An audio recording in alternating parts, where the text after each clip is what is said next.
Abran sus Biblias esta mañana en el libro de Génesis capítulo 14.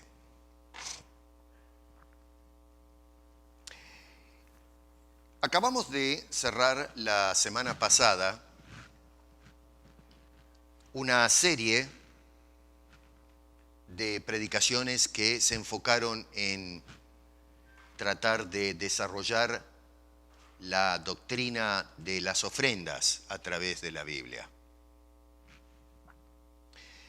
Y creo yo, no sé, que pudimos despertar un poquito del sueño ese que a veces nos invade en cuanto a este tema y soñamos con una cantidad de cosas raras, que más bien son pesadillas. Tenemos toda la doctrina dada vuelta con el tema de las ofrendas. Y bueno, terminamos. Pero queda pendiente ahora la apertura de esta subserie, porque tiene que ver con el tema de las ofrendas hasta cierto punto, y esto tiene que ver ahora con los diezmos. Este es un tema que me han pedido muchas personas que nos están siguiendo a través del canal, que se transmite a través de toda Latinoamérica. Las radios también lo escuchan, los mensajes, hay varias radios. Este es un tema muy polémico, hermanos. Hace ya varios años atrás, el Señor me despertó el interés de revisar toda esta doctrina de los diezmos. Debo confesar que fui un promotor del diezmo en el pasado, hasta que el Señor, en una serie que yo quería presentar acerca de este tema, comenzó a marcar ciertas cosas.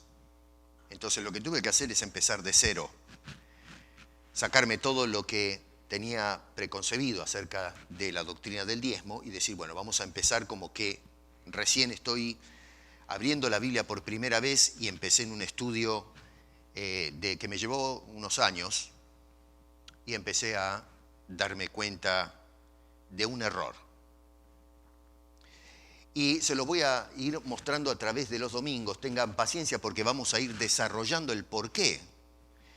No estoy de acuerdo con la doctrina del diezmo. Y esto, claro, eso va a generar el pataleo de mucha gente, porque ya es, inclusive nos pueden tildar de heréticos porque estamos sacando algo que es una tradición. Bueno, pero nosotros no obedecemos a tradiciones sino la palabra de Dios. Entonces, después que escuche toda la serie y vea toda la exposición, ahí va a poder sacar sus propias conclusiones. El título de este sermón es Dios por encima de todo. Y voy a leer un pasaje bíblico que en la mayoría de los que estamos aquí, los que son cristianos y los que nos siguen a través de este medio, de la cámara, lo conocen. Estamos enamorados con este pasaje bíblico. Y es el siguiente. ¿Robará el hombre a Dios? Pues vosotros me habéis robado. Y dijisteis, ¿en qué te hemos robado? En vuestros diezmos y ofrendas. Malditos sois con maldición, porque vosotros, la nación toda, me habéis robado. Traed todos los diezmos al alfolí, y haya alimento en mi casa. Y probadme ahora en esto, dice Jehová de los ejércitos, si no os abriré las ventanas de los cielos, y derramaré sobre vosotros bendición hasta que sobreabunde. Padre, te rogamos tu bendición sobre nosotros para que podamos entender este tema tan urticante en el pueblo evangélico, porque genera hasta cierto punto molestia en algunos que están a favor y otros que están en contra. Y en fin, es un tema que necesitamos revisar. Así que en este viaje por las Escrituras te imploramos tu bendición y que solamente nos enfoquemos en la verdad de tu palabra, porque te lo pedimos en el santo nombre de Cristo Jesús. Amén.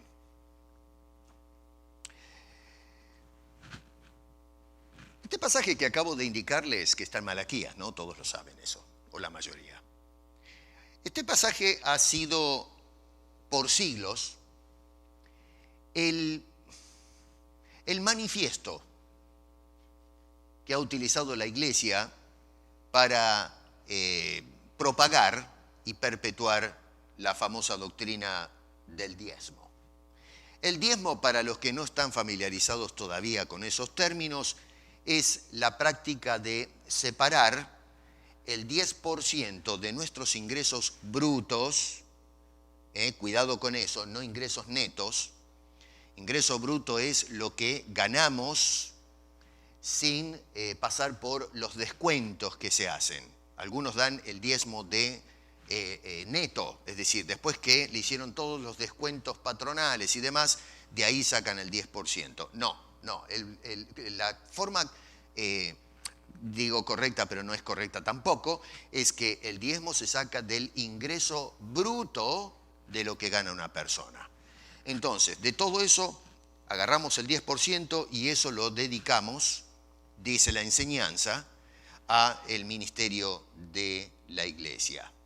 O sea que nada debe ser dejado fuera de la obligación fiscal que tienen todos los cristianos, y noten ustedes que inclusive todo esto está bajo maldición. Es decir, que la persona que, por alguna razón, según lo que acabo de leerles, no hace esa división y precisa, no del neto sino del bruto, esa persona es constituido un ladrón, le está robando a Dios y por ende entonces está bajo la maldición divina. ¿Qué tal? ¿Es eso cierto? Hermano querido, nosotros leemos un pasaje bíblico como Malaquías y nos olvidamos que tenemos que hacerle preguntas al texto. ¿Es así? Agarramos esos versículos de Malaquías y lo tiramos al pueblo de Dios sin estudiar el resto del texto. Miren, si es cierto, y algo tan grave que la maldición de Dios cae sobre toda persona que no se sujeta estrictamente a lo dicho por Malaquías en su propio libro, yo me pregunto, ¿por qué razón no se menciona ni siquiera una sola vez en todo el Nuevo Testamento acerca de la práctica del diezmo?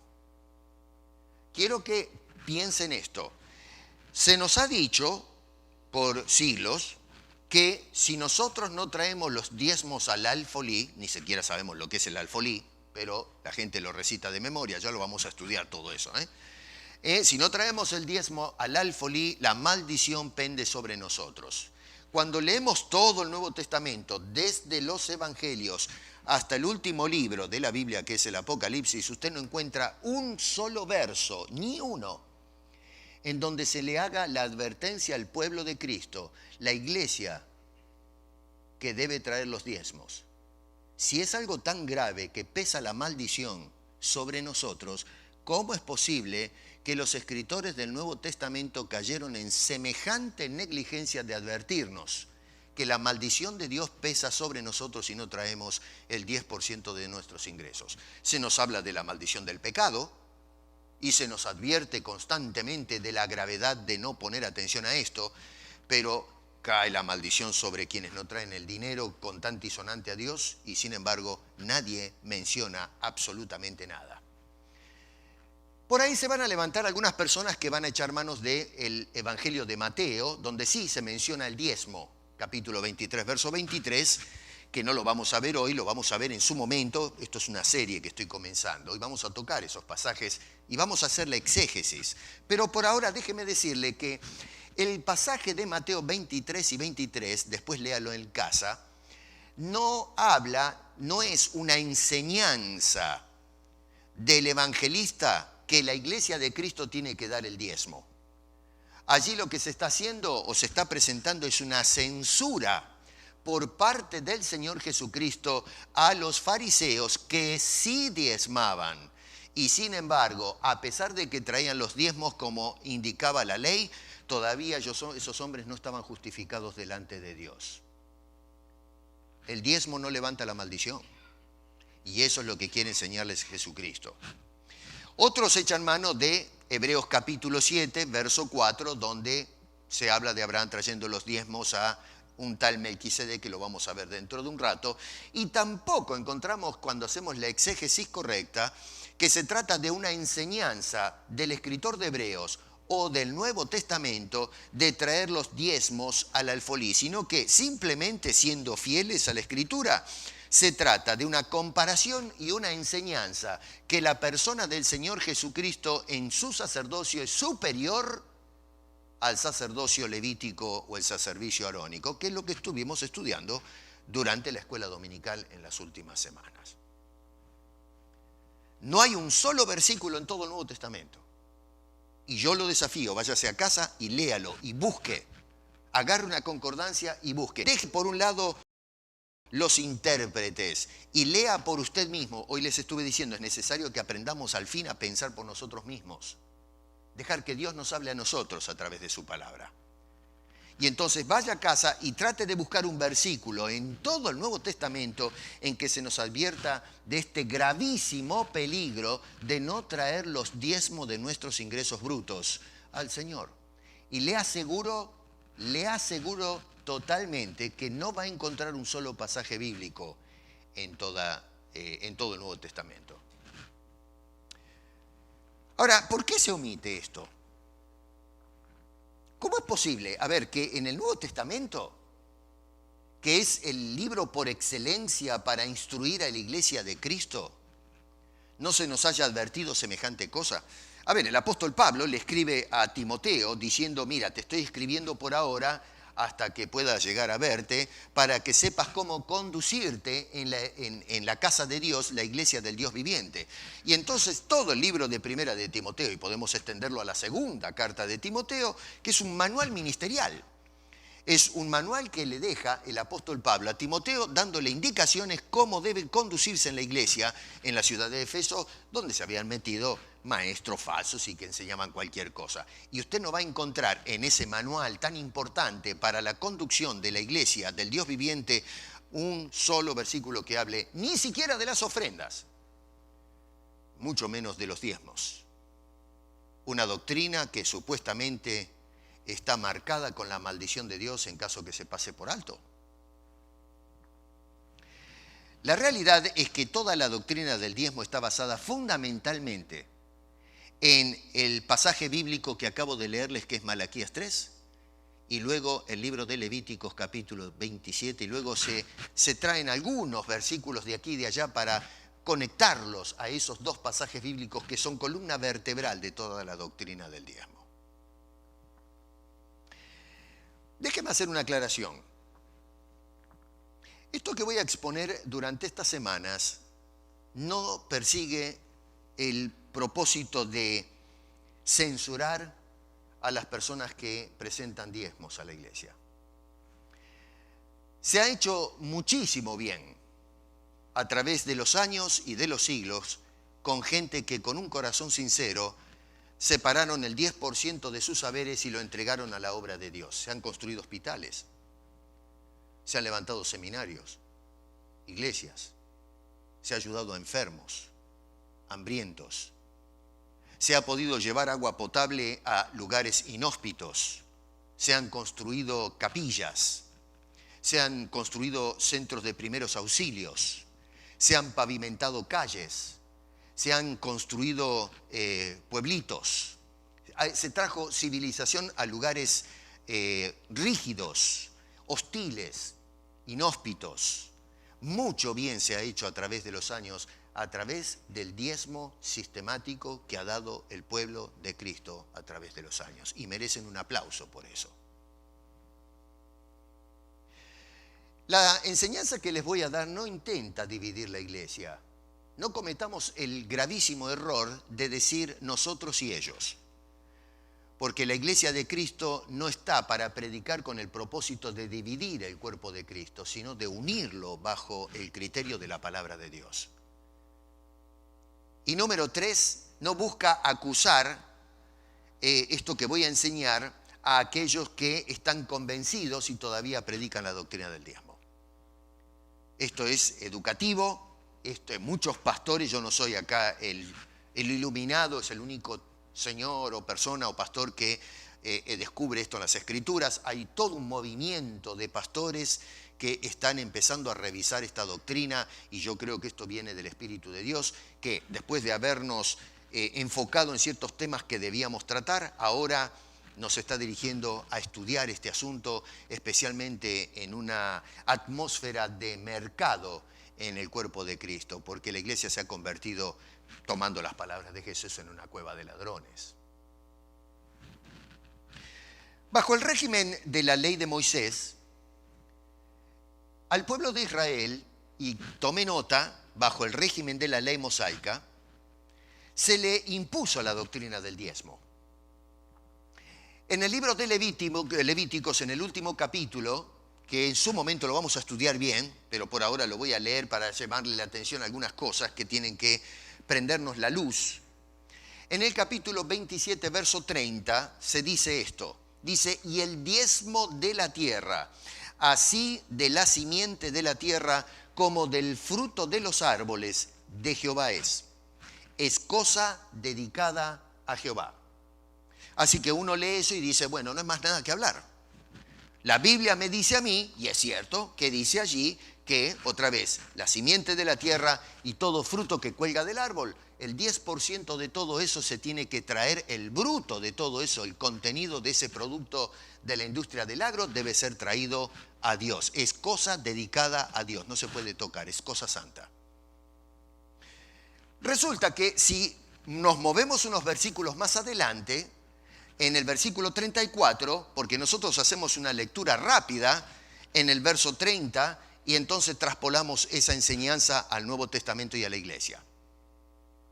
Pero resulta que en el verso 34 dice, estos son los mandamientos que ordenó Jehová a Moisés para los hijos de Israel en el monte de Sinaí. Y entonces el pueblo de Cristo dice, ya está, mire, escúchenme, acá dice el verso 30 que tenemos que traer los diezmos. Verso 34, esto lo ordenó Dios y acá sin pataleos hay que someterse, hay que obedecer lo que dijo el Señor, es palabra de Dios. Bueno, pero eso es una lectura demasiado rápida. No estamos haciendo exégesis. Si usted observa, cierto, dice, estos son los mandamientos que ordenó Jehová. Pero no se olvide de leer la segunda parte del verso 34, donde dice que dio Jehová a Moisés para los hijos de Israel. Es terrible de agarrar esa frase para los hijos de Israel y por alguna razón, una invención o una maniobra exegética, reemplazamos toda la frase por la iglesia de Jesucristo. No encontramos en toda la Biblia ningún tipo de sugerencia, no hay ningún intérprete, tanto en el Antiguo Testamento posterior a esta ley, como el Nuevo Testamento, de personas que vayan a hacer exégesis de este pasaje bíblico y que apliquen esa frase para los hijos de Israel para la iglesia. Lo que tenemos que hacer acá es una maniobra violenta de las Escrituras y reemplazar lo que Dios inspiró a través del Espíritu Santo para reemplazar la idea con otra diferente. Eso es un atentado que estamos haciendo a la Escritura. Yo desafío a cualquiera que me diga qué autoridad tiene una persona para reemplazar toda una frase y poner allí la iglesia de Cristo.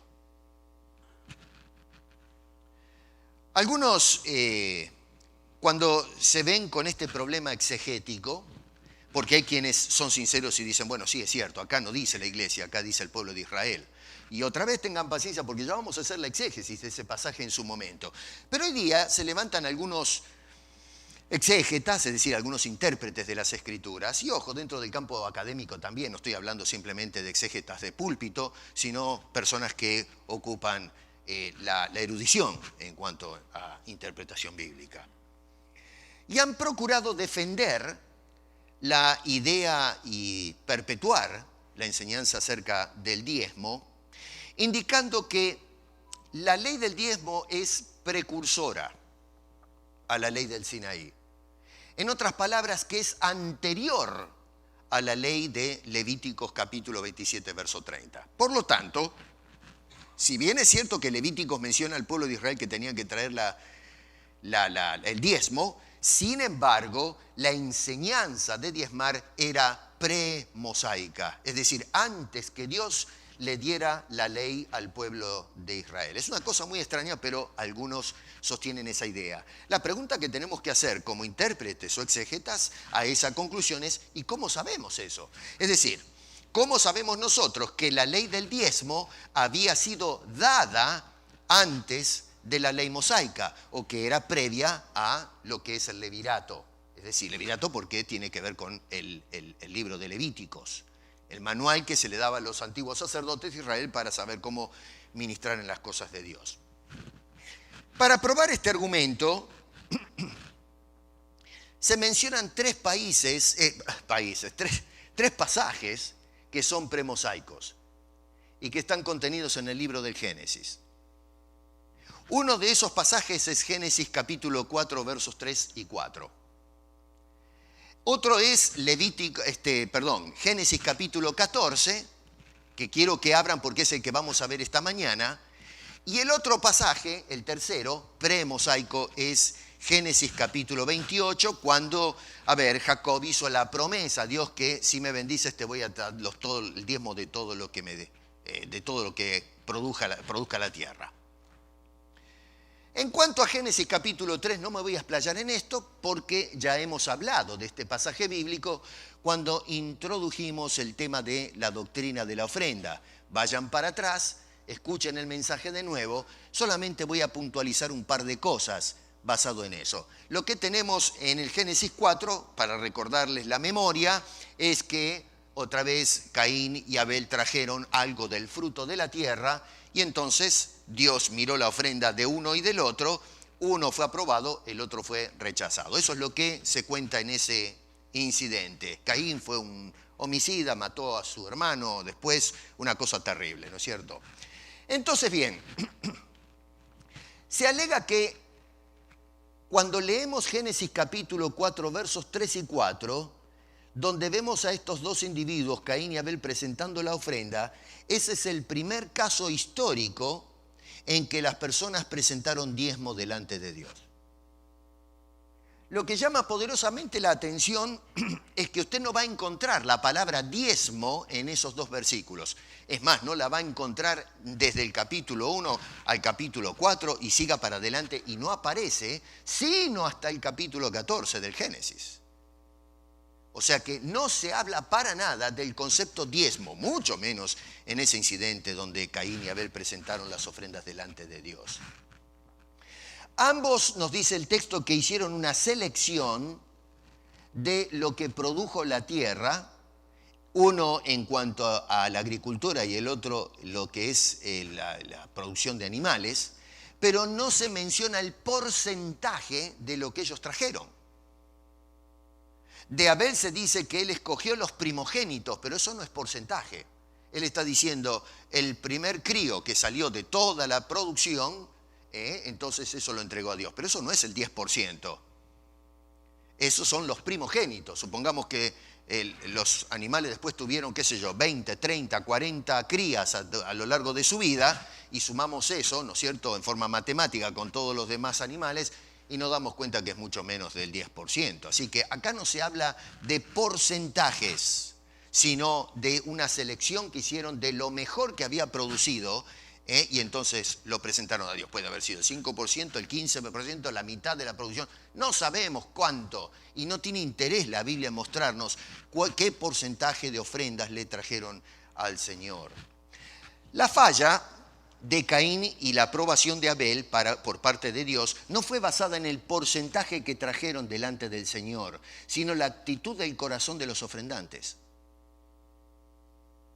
No sé por qué razón metemos el concepto diezmo cuando el texto no tiene la menor intención de hablarnos acerca del diezmo, sino de la importancia del corazón del ofrendante. Y todo eso lo tenemos que mirar a la luz del contexto que tiene que ver con el relato de cómo el hombre que se desobedeció a Dios terminó en la muerte por causa del pecado, que ese es el tema de estos primeros capítulos, los primeros 5 capítulos del libro de Génesis. No una enseñanza del diezmo para la iglesia. Francamente no sé cómo se hace la hermenéutica a veces.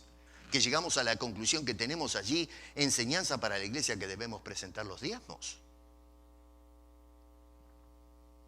¿Cómo sabemos que se trata de la actitud del ofrendante? Bueno, porque la Biblia lo dice.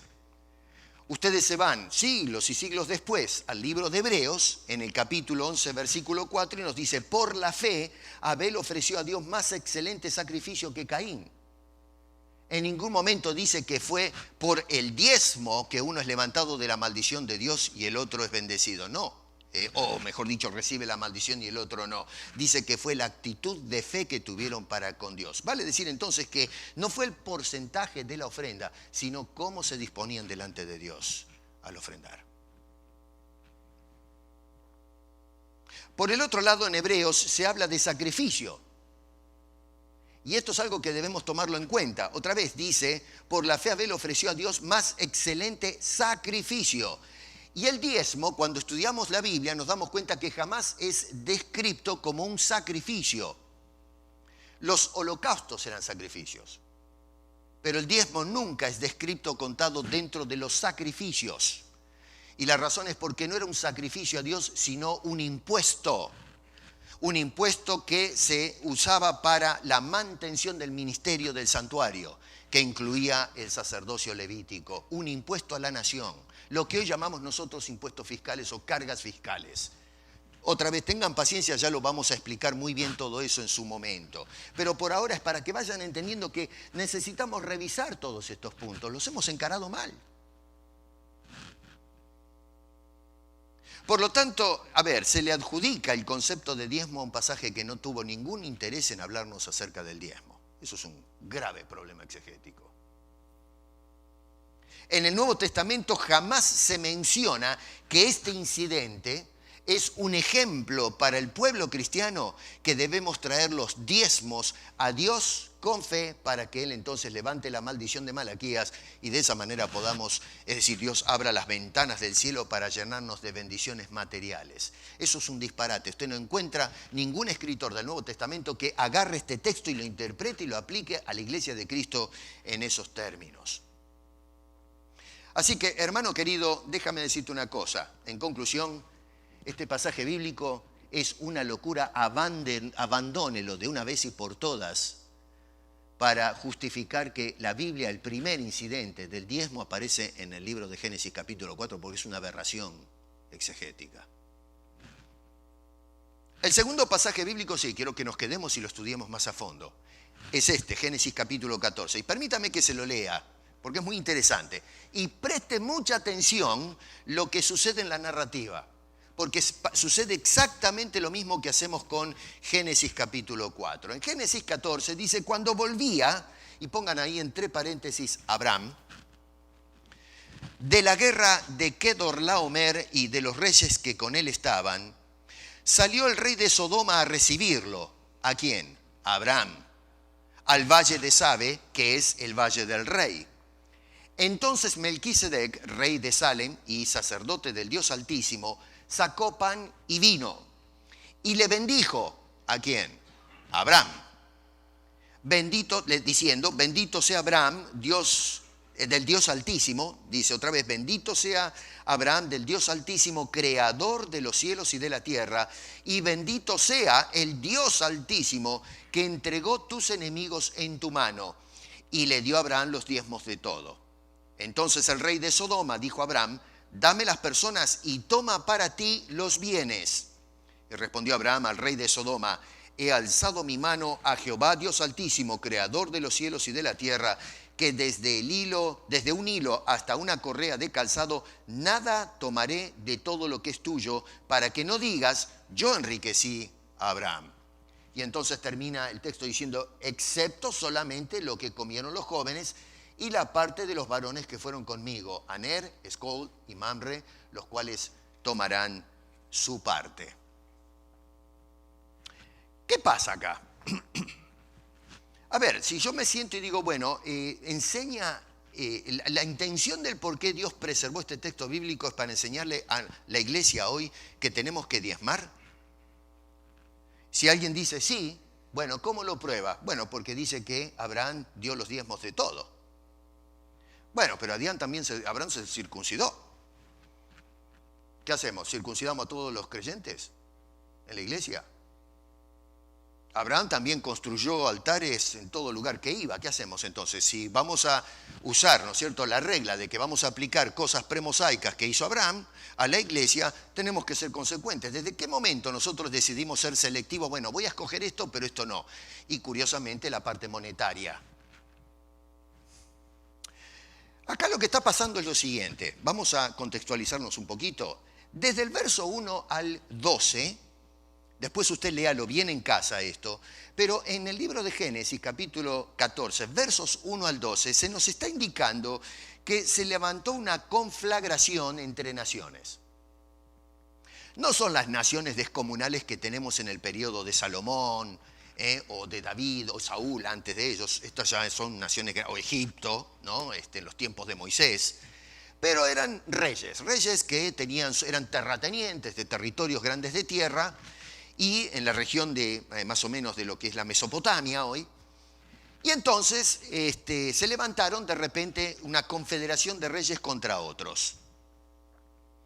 Nos dice que, si ustedes se van por ejemplo ahora a las carreras, versículo 9, que se levantaron 4 reyes contra 5.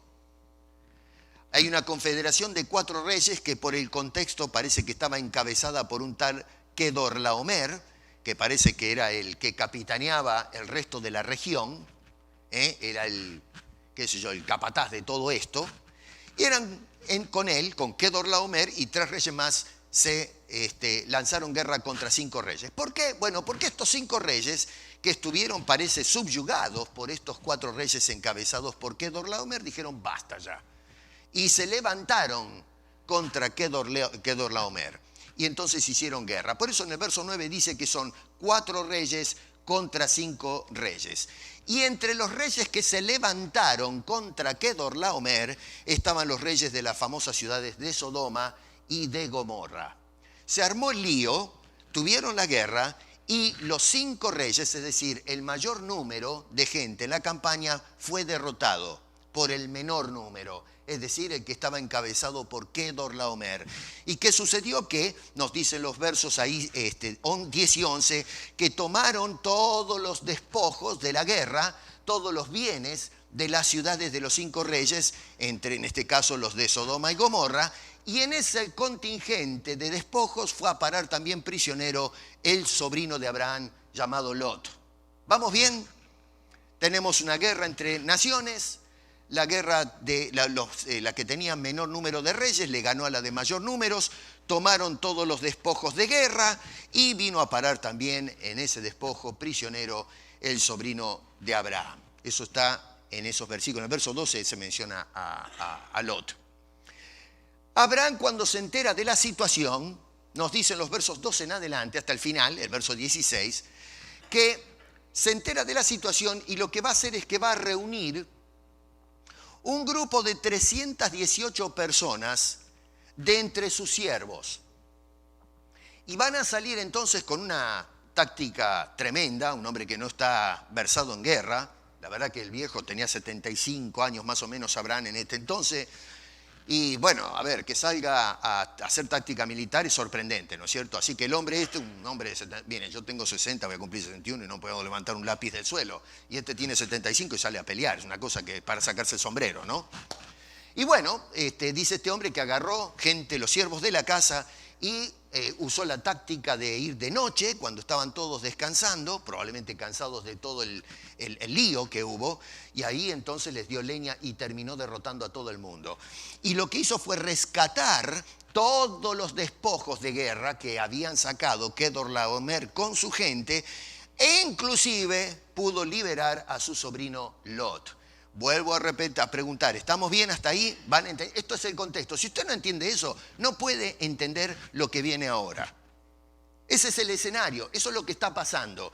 Ahora bien, noten ustedes que para mí lo que se nos describe acá, o se nos quiere puntualizar, es un hecho extraordinario. Nosotros corremos en la lectura y decimos, bueno, fenómeno, se juntaron los reyes, uno le ganó al otro, salió Abraham con palos y qué sé yo, a darle una buena pateadura, se trajo a Lot con todos los despojos, bárbaro, muy bien Abraham. Pero no miramos esto como un hecho extraordinario. ¿Por qué es extraordinario? Bueno, hermano querido, a ver, pero leamos bien, no corramos. 318 personas. 318 personas que no están entrenados para la guerra. Personas que en el capítulo 12 fueron llamados, Dios habló a Abraham, ahí en Ur, le dijo, deja tu parentela, pararon en un lugar, hizo plata este hombre, este Abraham, parece que era bueno para los negocios, y entonces se hizo de un buen capital y tenía empleados y gente que algunos nacían en su casa, es decir, en todo lo que es el clan, y bueno, ahí iban los empleados tratando de ayudarle para manejar la hacienda.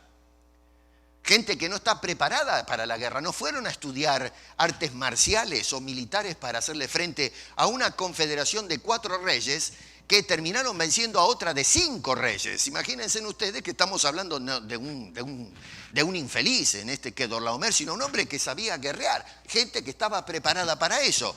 Y entonces Abraham, con 318 siervos, 318 personas que criaban animales, fueron y desbarataron a toda la Confederación de Naciones. Es un hecho extraordinario. La Escritura está tratando de mostrarnos que hay algo peculiar en esto que está pasando. Cuando Abraham volvía de la guerra, probablemente uno, si usa la imaginación, se puede ver el contingente de gente. Abraham con sus siervos, los despojos, animales, las mujeres de todo el asunto, porque en aquel entonces se llevaban las mujeres y los chicos. Y en fin, Lot también con toda su familia. Cuando dice el verso 17 y 18 que cuando volvía Abraham de la guerra, salieron a recibirle el rey de Sodoma y Melquisedec. ¿Vamos bien? El rey de Sodoma, uno a quienes se le despojó los bienes, y también Melquisedec. Este Melquisedec nos dice en esos versículos que era rey y sacerdote del Dios Altísimo. Algunos en el campo académico entienden que este Dios Altísimo no es el Dios de Abraham, sino un Dios pagano. Yo estoy totalmente en desacuerdo con esa conclusión porque el libro de Hebreos me dice y utilizan a Melquisedec como perteneciente a la orden del sacerdocio al Dios Altísimo, y lo que hace el escritor de Hebreos es comparar o enlazar esa orden con la persona de Jesucristo, y no puedo aceptar bajo ningún punto de vista que se haga una conexión de Jesús con un sacerdote pagano. No tiene ni pie ni cabeza, a lo menos en la tesis que está planteando el escritor de Hebreos. Así que para mí me mantengo en la postura de que este Melquisedec, que es un personaje misterioso y oscuro, era un sacerdote del Dios Altísimo. Y luego lo atestigua el mismo Abraham cuando habla al rey de Sodoma y dice exactamente la misma frase: yo soy o yo sirvo a ese Dios Altísimo, el que servía este Melquisedec. Ahora bien, este señor Melquisedec tuvo una actitud que no tuvo el rey de Sodoma. Y es que cuando venía Abraham con los despojos que recuperó del rey de Sodoma y de Gomorra y de todos los 5 reyes en total, Melquisedec salió al encuentro de Abraham con pan y vino. ¿Se dio cuenta de eso? Los otros no. El rey de Sodoma salió a darle el abrazo a Abraham, contento. Se sacó. Ellos quisieron sacarse la dictadura de Kedorlaomer, no pudieron, y Abraham, un pastor con un grupo de personas, lograron la victoria. Claro, ¿cómo no va a salir contento este rey de Sodoma? Le había salvado la causa, un pastor, un andante, un ambulante en el desierto, y entonces este hombre salió a recibirlo. Pero Melquisedec sale con bandejas de pan y vino.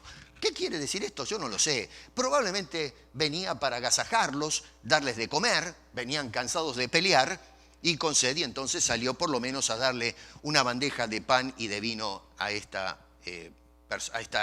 personas. En todo este negocio, a fin de cuentas, nos preguntamos, bueno, pero ¿para qué se nos relata todo este asunto? ¿Cuál es el fin de hablarnos de este incidente hasta este punto? Bueno, el propósito es mostrarnos o reconocer la asistencia divina en esta fulminante derrota que tuvo Abraham sobre 4 reyes confederados que lograron la victoria de 5 fuertes reyes que gobernaban en sus respectivas ciudades. Una fulminante victoria que reconoce este Melquisedec. Noten que sale al encuentro de Abraham y le dice en el versículo 20, y bendito sea no Abraham, sino bendito sea el Dios Altísimo que entregó tus enemigos.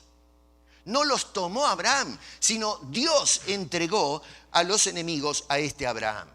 O sea que lo que encontramos acá, que el corazón de toda la narrativa en este incidente, que empieza desde el verso 1, el gol, ¿no es cierto?, el blanco a donde se nos quiere dirigir la atención, es a la primera parte del verso 20, que es el corazón mismo de este incidente. El corazón es que Dios, dice el verso 19, Dios es creador de los cielos y de la tierra, y dice el verso 30, ese Dios entregó los enemigos de Abraham en sus manos. Sin embargo, llama poderosamente la atención que cuando estudiamos este texto pasamos de largo eso, que es el corazón palpitante de la narrativa, y nos concentramos en la segunda parte donde dice una frase: Abraham entregó los diezmos a Melquisedec. Y por alguna razón rara, esa es la exégesis. Es decir, lo que nos quiere enseñar este texto a la iglesia de Cristo es que tenemos que traer los diezmos al alfolí. Pero usted me puede decir, ¿cómo hacemos la interpretación bíblica nosotros hoy? Yo la hice así, y me equivoqué. Y le doy gracias a Dios por su palabra y por su Espíritu Santo, porque solamente Dios es el que nos abre los ojos para ver la verdad de su palabra, que está centrada en Dios y no en lo que hacen los hombres. Acá nos está exaltando lo que hizo Abraham, se está exaltando lo que hizo Dios para Abraham y a través de Abraham. Y lo vemos de la boca del mismo Melquisedec.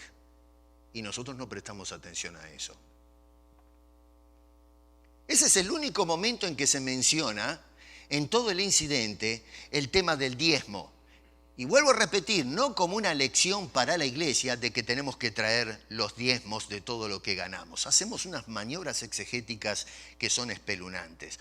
Una pregunta interpretativa fundamental que tenemos que hacer nosotros y que pienso yo que expone la falacia de estas maniobras que hacen en la actualidad con la interpretación de las Escrituras es: ¿este texto fue inspirado?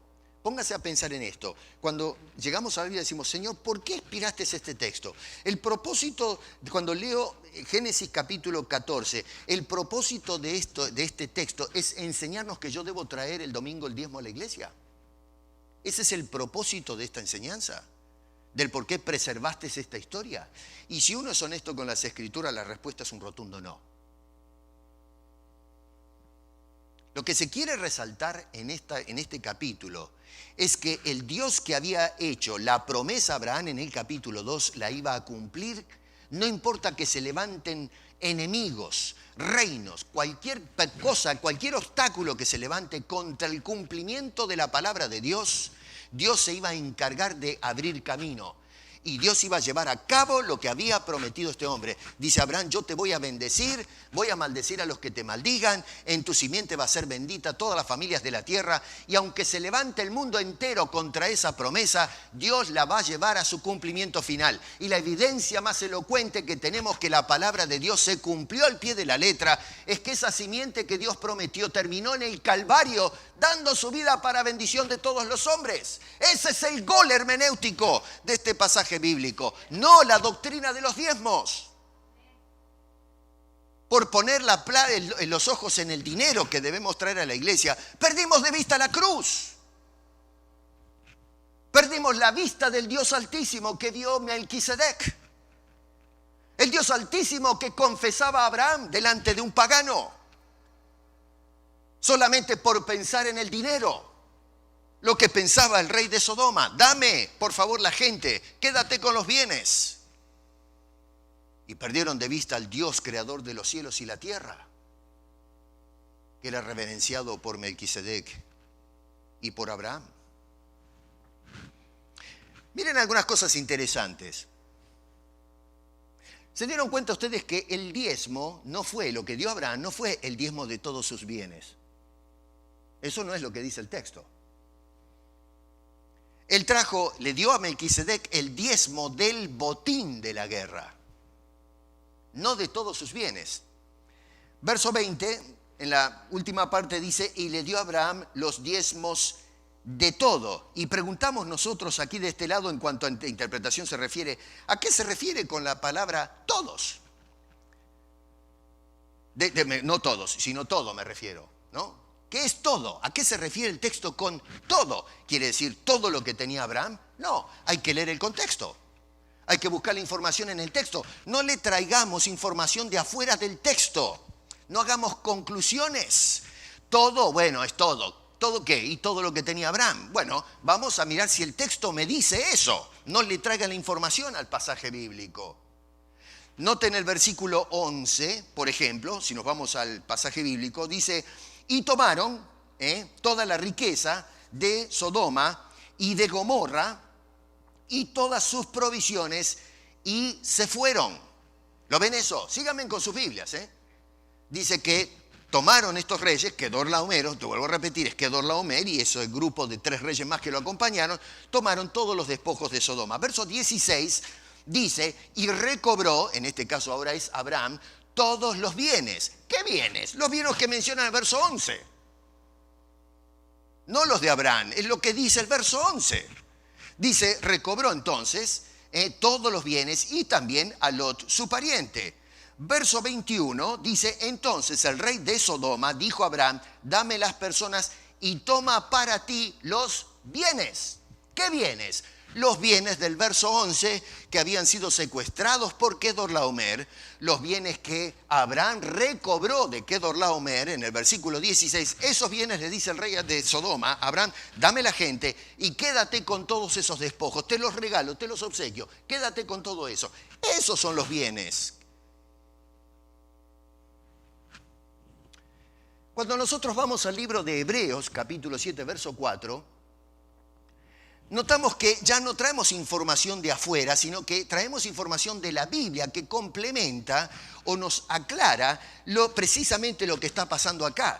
Y en el capítulo 7, verso 4 de Hebreos dice esto, considerad pues cuán grande era este, es decir, Melquisedec, a quien aún Abraham el patriarca dio diezmos del botín.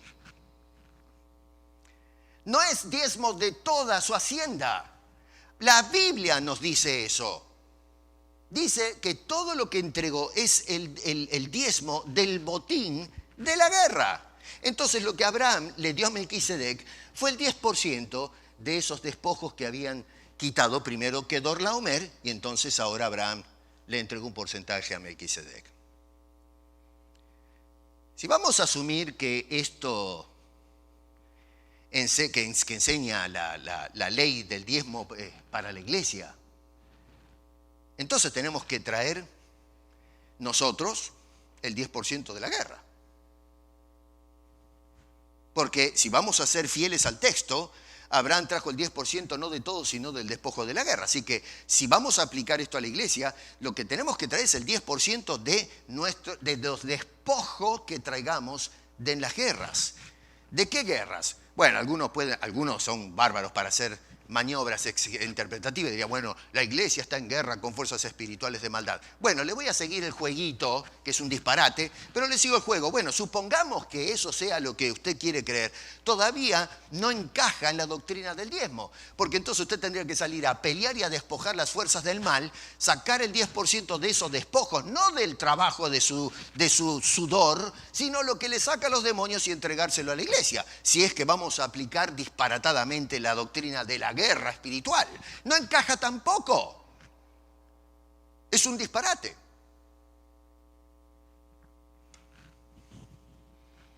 Vuelvo a repetir, si vamos a imitar todo lo que hizo Abraham, bueno, mi querido hermano, lo que tenemos que hacer entonces es de circuncidarnos y tenemos que levantar altares y un montón de cosas que él hizo, no solamente el diezmo. Y no solamente eso, pero del texto mismo tendríamos que hacer también lo que hizo Melquisedec, ¿o no? Porque si tomamos en cuenta que una sola frase nos sirve de lección para la iglesia, que tenemos que dar el diezmo de todo, bueno, entonces tenemos que también repartir pan y vino.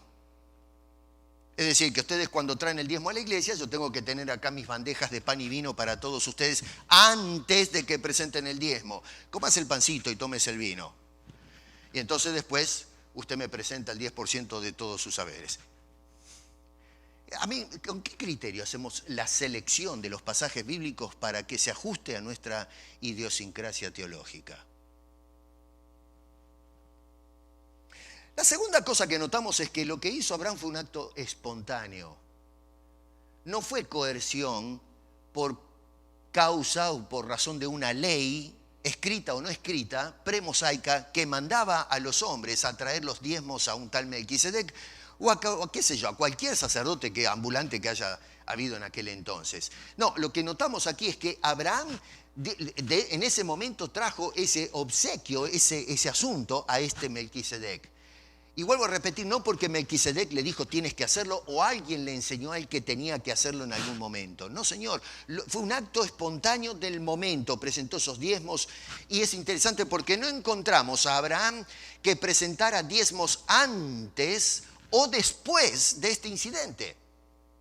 Si esta fue una práctica común de Abraham, sin duda que la Escritura lo puntualizaría. ¿Por qué? Porque, bueno, cuando él circuncidaba, nos dice que circuncidó a los siervos de su casa y luego también construía altar por donde él iba. Así que las prácticas comunes de Abraham se puntualizaban para mostrarnos el carácter de Abraham. Pero en cuanto a diezmos se refiere, si era parte de su práctica común, también lo hubiesen puntualizado. Y nunca se dice que este hombre, antes o después, presentara diezmos a los sacerdotes. Ni siquiera vemos que le enseña a sus hijos la doctrina del diezmo, o a Sara, o a su concubina o a cualquiera de los siervos que tenía en la casa, diciéndoles cuidado porque hay maldición de Dios de no presentar los diezmos, así que por favor todo el mundo, cuando les pago el salario como siervos, cuidadito, vayan y presenten los diezmos porque no quiero la maldición de Dios sobre mi hacienda.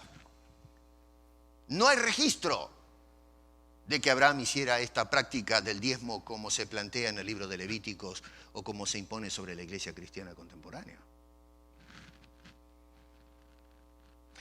La otra cosa que llama la atención y que a muchos se les escapa es que no solamente Abraham se despojó del 10% del diezmo, pero no se quedó con nada. De todo el botín de guerra se despojó de todo, no solo del 10%. Otra vez, los intérpretes del diezmo dicen, Abraham presentó los diezmos. No, no presentó los diezmos, presentó el 10% del botín a Abimelech. A Melquisedec, pero el resto del botín se lo sacó de encima. ¿Cómo sabemos eso? Bueno, lee el texto bíblico. Fíjate, en el versículo 20 dice, entregó los diezmos, pero el verso 21 dice, entonces el rey de Sodoma dijo a Abraham, dame las personas y toma para ti tus bienes. Es decir, el 90% de lo que quedaba del botín le dijo el rey de Sodoma, quédate con todo eso. ¿Y qué hizo Abraham? Dice, respondió Abraham al rey de Sodoma, he alzado mi mano a Jehová, Dios altísimo, creador de los cielos y de la tierra, que desde un hilo hasta una correa del calzado, es decir, lo más insignificante del botín, nada tomaré de todo lo que es tuyo para que no diga yo enriquecí a Abraham. ¿Se dan cuenta? Si vamos a ser consecuentes, entonces, no solamente tenemos que despojarnos del diezmo, sino todo lo que ganaste tienes que traérselo al pastorcito Piesco. Eso es lo que dice la Biblia, ¿o no? Yo no me estoy inventando nada, eso está ahí, ¿eh? Estoy haciendo la exégesis correcta porque le estoy citando lo que dice el texto bíblico. Si vamos a ser fiel, como dicen a las Escrituras, tenemos que ser fiel a las Escrituras. Tenemos que tener pan y vino, presentar el 10% y el resto de la platita, olvídese de McDonald's esta tarde, usted me deja la billetera acá adelante.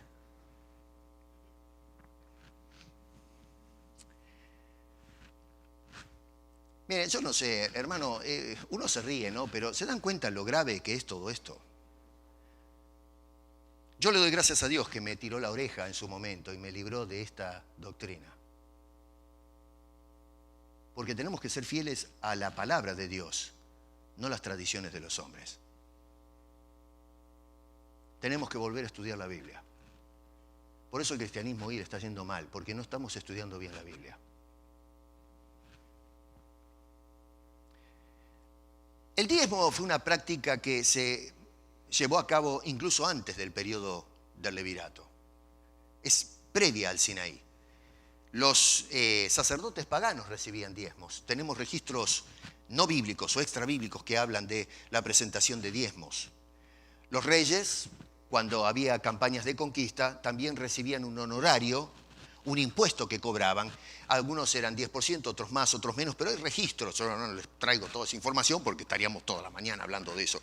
Pero hay una cantidad de documentos que nos hablan de ciertas prácticas o costumbres antes, fuera del pueblo judío, en el mundo pagano, en donde se practicaba esto de cobrar un impuesto, un 10%, que se daba para la mantención del culto pagano o los reyes de aquel entonces. Y es muy probable, pienso yo, que lo que estamos viendo acá, porque no se nos da detalle, tampoco podemos afirmarlo porque tampoco lo dice, pero que a lo mejor lo que hizo Abraham fue seguir la costumbre propia de los pueblos antes de la ley de Moisés, de llevar ese impuesto a las personas que gobernaban o de repente a estos que dirigían en las cosas de Dios antes o previo a la ley mosaica. En definitiva, este pasaje bíblico no enseña entonces que nosotros debemos diezmar y tampoco es un pasaje paralelo a la orden que se da en Levíticos capítulo 27, verso 30 y más adelante Malaquías capítulo 3. Agarrar y traer este versículo bíblico de Génesis 14, verso 20, para probar Levíticos capítulo 27 y luego Malaquías 3 y luego agarrar todo eso y empujarlo a la era de la iglesia cristiana es una barbaridad. Tenemos que de alguna forma explicar, bueno, ¿cómo hago yo para empujar todo eso a la época de la iglesia o la época de la gracia? Y eso tenemos que hacer una maniobra exegética descomunal de falsa interpretación de las Escrituras. Entonces la pregunta acá es pararnos y decir, bueno, un momento, dejémonos de macana con esto del diezmo y preguntémonos qué es lo que realmente nos quiere enseñar este texto bíblico. Porque, a ver, si no enseña del diezmo, todavía tenemos que sacar la lección. ¿Qué es lo que realmente el pasaje bíblico, cuando Dios inspiró esto, nos reveló lo que pasó hace, 1700 años antes del nacimiento de Cristo, más o menos pasó esto? ¿Qué es lo que sucedió con esto? ¿Por qué Dios preserva esta historia? ¿Qué nos quiere enseñar? Si no nos quiere enseñar del diezmo, por algo está en la Biblia, algo nos quiere enseñar el pasaje bíblico. Bueno, el corazón de toda la narrativa es en realidad el meollo del asunto. El gol que nos quiere mostrar es que Dios está por encima de todo. Que este es un Dios altísimo. Nosotros es interesante que en lugar de mirar para arriba al Dios altísimo, bajamos la vista y miramos al hombre bajísimo. Pero a ver, ¿cómo entendemos las cosas en la Biblia? ¿Usted cree que Dios nos inspiró la palabra de Dios para que miremos a hombres falibles? ¿Como Abraham? Abraham no es una buena mandarina. Abraham metió la pata. Lea la historia, lo que hizo en Egipto, las mentiras que se mandó a Abraham para salvar el pellejo. Así que fue el padre de la fe, pero no quiere decir que era un hombre tremendo. No, tuvo sus errores. La Biblia no está tratando de exaltar los errores de un hombre que por ahí la pegó haciendo bien algunas cosas. No, Señor, lo que quiere mostrarnos es el Dios de ese Abraham. El hombre que puso la fe en ese Dios. Nosotros lo que estamos en la Biblia no es para que hagamos cosas por nosotros mismos, sino que contemplemos las cosas que hace Dios por nosotros. Pero no. En lugar de dirigir la vista al Dios Altísimo, como hizo Melquisedec y Abraham, hacemos lo que hace el rey de Sodoma. Dice, miraba lo que podemos sacar de todo esto. El hombre miró a la gente, le convenía a la gente, porque son los que sirven, los que lo mantienen y qué sé yo. Quédate por ahora con la plata. Se ganó la lotería Abraham, te regalo todo esto. Abraham dijo, no, yo confío en Dios, no en el rey de Sodoma. Lo primero que sacamos es que Dios de toda esta historia es un Dios supremo. Dios es un Dios supremo. La frase Dios altísimo en hebreo es El Elión, uno de los nombres de Dios. Y que lo que significa es que Dios es exaltado a lo sumo, que se eleva por encima de todo. Nos habla de un Dios trascendente, de un Dios que es solo, completo, absoluto. No necesita de nada de allá abajo, de las criaturas. ¿Ustedes piensan que este Dios altísimo necesita del 10% de los despojos de la guerra o el 10% de nuestros saberes para poder estar contento en su trono de gloria? Este es un Dios que está alzado en lo sumo, por encima de los ángeles, encima de los reyes, encima de los hombres, encima de la misma creación. Es el Dios altísimo, no el Dios alto. No, está por encima de todos los dioses paganos, allá, inalcanzable, absoluto, único, solo en su género. Por encima de todas las cosas estaba ese Dios. Y es por ser un Dios que trasciende, que está por encima de todo, es que se describe como el Dios, verso 19, creador, hacedor de los cielos, en plural, y la tierra y todo lo que hay en ella. Eso es lo que trata de mostrarnos este incidente, que no son los reyes que están montados en sus tronos y mandan y deciden y se hacen la guerra y toman despojos. Dios es el rey de la tierra, soberano de todo. ¿Qué potestades tenían estos reyes? 9 reyes que se agarraron a las trompadas, a punta de garrotes y espadas. ¿Qué potestad tenían estos hombres que decían, vamos a tomar a aquellos 5 reyes? Hicieron leña con todos ellos.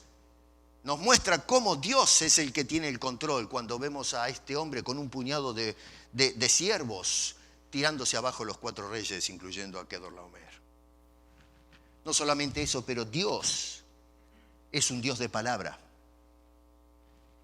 En el capítulo 12, un par de capítulos atrás, versos 2 y 3, dice, haré de ti una nación grande y te bendeciré, Abraham. Dice, te engrandeceré tu nombre y serás bendición. Bendeciré a los que te bendijeren y a los que te maldijeren maldeciré y serán benditas en ti todas las familias de la tierra. Dios hizo una promesa a Abraham antes de sacarlo de su tierra. Y lo que vamos observando es cómo se levantaron situaciones antagónicas contra este hombre. Se levantaron situaciones que iban a frustrar el propósito de Dios, el decreto de Dios, la voluntad de Dios. Y Dios lo que hizo fue frustrar todo lo que se levantara contra el cumplimiento de esa promesa. Se levantó un ejército de gente que arrasaba con todo el mundo. Y sin embargo un puñado de hombres, por la bendición que pesaba sobre este hombre, la bendición de Dios derrotó a un poderoso señor de la tierra. Porque la palabra de Dios es firme. Cuando Dios promete algo, no importa que se levanten tempestades o reyes, Dios va a derrocar a todos esos reyes y va a hacer su estricta voluntad sobre los hombres. Dios entregó, dice, en las manos de Abraham a sus enemigos. Dios estaba llevando a cabo el plan de nuestra bendita redención. Dios había determinado que vendría un día un Salvador. Y Dios le dio indicaciones a Abraham porque él venía de esa cadena de la promesa y el plan de Dios. Y nadie podía frustrar ese plan de Dios. Y vamos viendo a través de todo el Antiguo Testamento esa veta de la promesa de Dios que terminó en el Calvario con Cristo dando su vida por todos nosotros para vida eterna. Nada se levanta contra el plan de Dios. Nada puede frustrar a los hijos de Dios. Eso es lo que más adelante el gran teólogo del Nuevo Testamento decía, Pablo, en Gálatas capítulo 3, en un ambiente de conflictos, de pruebas, de tribulaciones, decía en las Escrituras, previendo, ¿no es cierto?, que Dios habría de justificar. Dice la Escritura, previendo que Dios había de justificar por la fe a los gentiles, dio de antemano la buena nueva a Abraham, diciendo, en ti serán benditas todas las naciones. Si Abraham hubiese sido derrotado en esa guerra, la promesa de Dios hubiese quedado frustrada. En tercer lugar, se nos enseña ahí que Dios es el Dios de las victorias.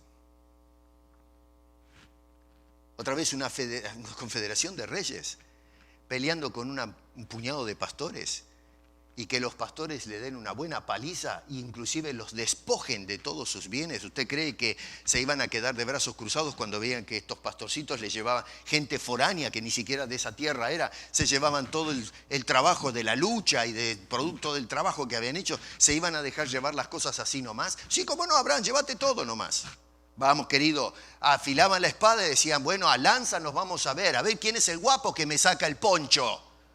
Y ahí se dieron estos señores y Abraham, 70 y pico de años, con sus siervos, terminaron dándole una buena pateadura y despojaron a toda esa gente.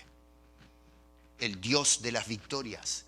No fue Abraham, sino el Dios de Abraham que entregó sus enemigos. Eso es lo que nos quiere mostrar el texto sagrado. Hermanos, la Escritura nos dice que nosotros, los cristianos, la iglesia, tenemos que encarar todavía, así como Abraham, pruebas y tribulaciones y conflictos. Y el apóstol Pablo escribía a los romanos en medio de un ambiente de conflictos. Decía, antes en todas estas cosas somos más que vencedores por medio de aquel que nos amó. Más que vencedores. Abraham fue vencedor porque Dios estaba con él. En Romanos, en el capítulo 8, nos dice el apóstol Pablo: y sabemos que a los que aman a Dios, todas las cosas ayudan a bien. Esto es, a los que conforme a su propósito son llamados. Abraham fue llamado según el propósito soberano de Dios, porque a través del lomo de Abraham vendría eventualmente el Salvador de este mundo, nuestro general, nuestro capitán, el Dios de las victorias. Ya no tendríamos que temer al pecado, ese rey que se levanta contra nosotros para esclavizarnos. No, Señor, Dios se encargaría de levantar al Salvador, y venía de los lomos de aquel padre de la fe. Y Dios cumplió su palabra. Y en medio de tribulaciones y problemas, nos dice el apóstol Pablo, sabemos que Dios a los que aman les prospera, les ayuda, conforme a los que según su propósito son llamados. Dios llamó a Abraham conforme a su propósito soberano, y Dios nos está llamando hoy según su propósito soberano para darnos la victoria sobre el pecado a través de la persona del Señor Jesucristo. El ejemplo que aprendemos de Abraham, como para ir cerrando todo esto, es que este hombre no es el de traer los diezmos de todo lo que ganamos for goodness sake. Este hombre se le ofrecieron los bienes y renunció a ellos. No quiero nada de este mundo. Voy a depender por fe de mi Dios. Él me hizo una promesa y la creo. Y es por eso que le dijo al rey de Sodoma: quédate con tu oferta, quédate con los valores del mundo, quédate con todo eso. Déjame a mí con mi Dios, porque Él es el que me va a enriquecer, me va a levantar. Su bendición ya está sobre mí, va a cumplir su promesa. Hoy no. Hoy pensamos en lo que podemos sacar del rey de Sodoma. Si viene alguien y dice: ¿sabes qué? Ora a Dios porque el mundo pagano, hay que despojar al mundo pagano, todo lo que es del mundo es para nosotros. Bueno, ¿sabes una cosa? Esa es la promesa que hizo el diablo: si postrado me adorares, te daré todos los bienes de este mundo. Y lo que tenemos que hacer es decirle al diablo: metételos en la oreja los bienes de este mundo. Yo tengo los bienes de Dios. Pablo decía que hemos sido bendecidos con toda bendición espiritual en los lugares celestiales en Cristo. Nada necesito de este mundo. Que el diablo se quede con todos los bienes de este mundo. Tenemos los bienes de la vida eterna, los bienes celestiales. Todo lo que Dios tiene lo comparte con nosotros a través de su Hijo Jesucristo. La promesa del Padre que fue hecha a Abraham y se cumplió en la cruz del Calvario con Cristo dando su vida por todos nosotros. Esto no es una lección a diezmar en la iglesia, hermano querido, sino es una lección a levantar y poner nuestra confianza en el Dios Altísimo, que cumple su bendita promesa para salvación y vida eterna de aquellos que levantan sus ojos con fe. Cometemos un error gravísimo de robarle la gloria a Dios cuando ponemos los ojos en asuntos financieros. Por lo tanto, Génesis capítulo 14 no es un pasaje bíblico para ser usado con el propósito de justificar y respaldar la doctrina del diezmo que se plantea en Levíticos 27, verso 30 en adelante, que es el final, los últimos 4 versos de ese libro. Y luego Malaquías 3, que lo vamos a ver en su momento. Déjate de tanto diezmo. Dale todo a tu Dios. Adora a Dios. Deja de mirar los bolsillos. Y mira al Dios Altísimo. El Dios de las promesas. El Dios de las batallas. El Elión es su nombre. Démosle la honra y la gloria a ese Dios. Y abandonemos interpretaciones foráneas a las Escrituras, que lo que hacen es apartarnos la vista de esa gloria para mirar cosas humanas. Padre Celestial, te damos gracias. Gracias porque ese Dios de Abraham es nuestro Dios, nuestro Señor, nuestro Salvador. Señor, tú eres dueño de todas nuestras vidas, de todos nuestros bienes, de nuestro presente y nuestro futuro. Tú eres el Dios Altísimo, el creador de los cielos y la tierra, el formador de los nuevos cielos y nueva tierra. Eres, Señor, tú el productor de la nueva creación que es la iglesia de Cristo. Ayúdanos a contemplarte a ti en toda tu majestad y gloria, como reconoció Melquisedec y Abraham, y no que seamos vulgares como el rey de Sodoma, que solamente piensa en los bienes de este mundo. Elévanos, Señor, a las alturas de tu majestad, porque te lo pedimos en el nombre precioso de Cristo Jesús. Amén.